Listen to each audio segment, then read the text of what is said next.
আসন্ন ত্রিস্তর পঞ্চায়েত নির্বাচনকে সামনে রেখে ভারতীয় জনতা পার্টির যোগদান সভা অব্যাহত রয়েছে।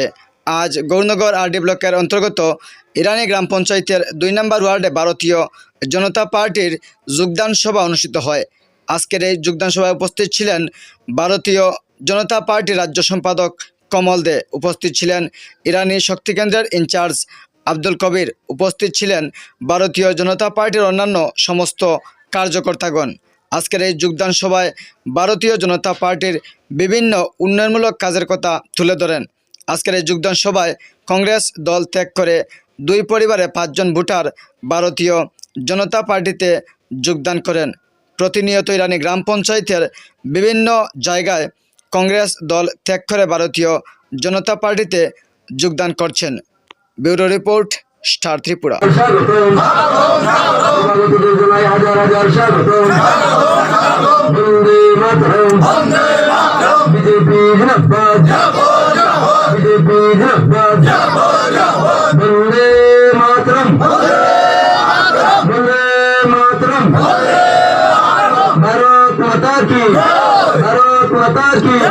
भारत माता की